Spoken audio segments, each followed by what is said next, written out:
Good afternoon, Simon Lamb here from Tiwa Digital, and today I'm going to be talking with you very quickly about how to fix a redirect chain or loop. Now, this is something that can happen on some websites over time. If you've got a new website, don't worry so much. It's unlikely that you'll have this kind of a problem.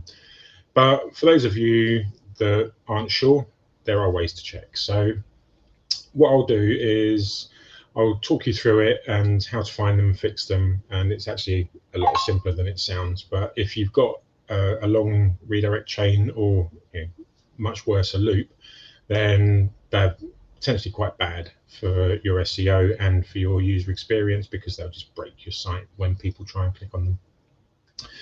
So, as ever, if you have any questions at the end of this, do please feel free to ask. And if you want to join us in our Facebook group, there'll be details at the bottom of the blog post, which I'll stick under this video. So let's get cracking. So before you can fix, obviously, a redirect chain, you need to understand what one is and how to find it. So let's start with that. So what is a redirect chain? It's basically if you're creating content and over time it needs to be revised, updated, and you basically refresh your information every now and again, whether it be 3 monthly, 6 monthly, yearly, as and when it changes. And then that could be information in the industry, it could be legal changes, it could be situations you might be talking about, market conditions or whatever it might be. But it's basically where you update your content. And what you do is you write a new piece of content, and then rather than lose any of the SEO link juice essentially from the old post, you just put a forward, a 301 to the new content.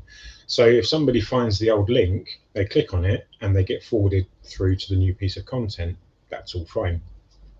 The problem comes is where if you aren't careful and you get a number of forwards, that can actually slow down the time that it takes the page to load quite considerably.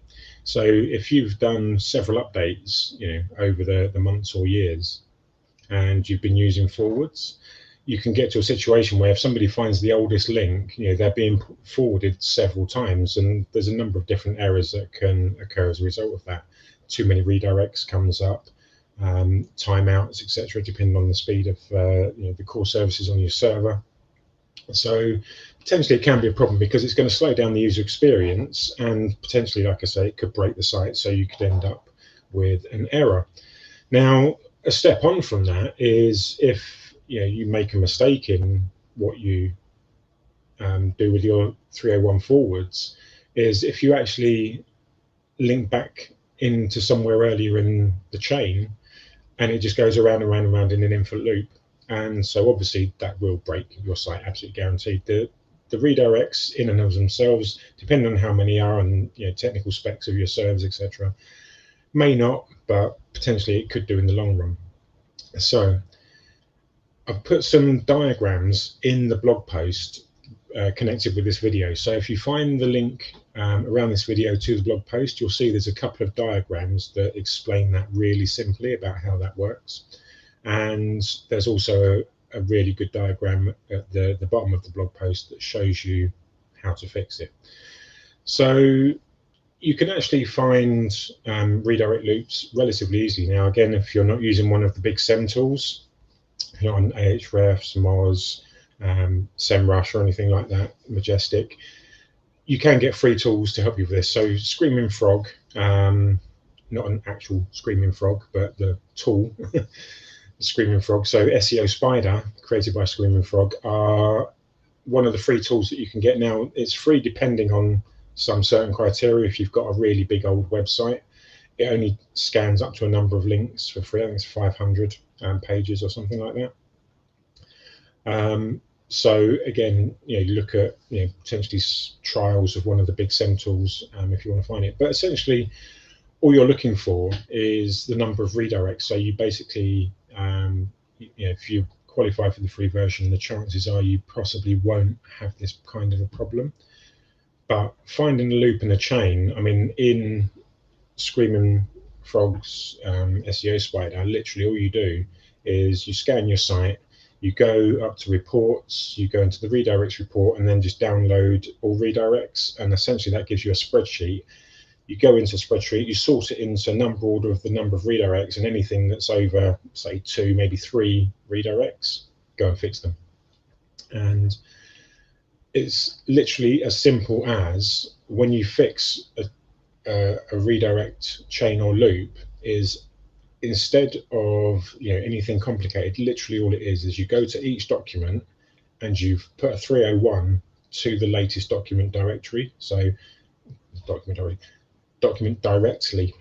So what actually happens is, if you've got, say, 5 pages that, page 1 links to page 2, links to page 3, links to page 4, instead what you do is page 1 links to page 5, page 2 links to page 5, page 3 links to page 5.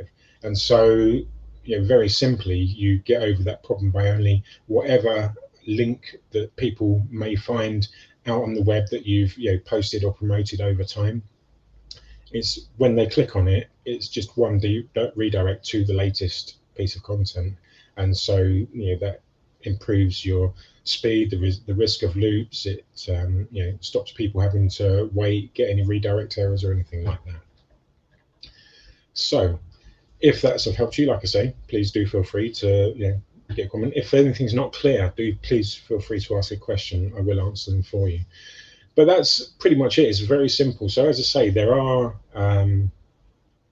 diagrams in the blog post below, so do feel free to go and have a look on the blog on the website, and you'll see how simple it is to fix these. But the important thing is to find them and get them. So the SEO Spider is a great tool for that, and all of the SEM tools will give reports for redirects as well. So that's it for this one. So until next time, enjoy the rest of your day, and goodbye for now.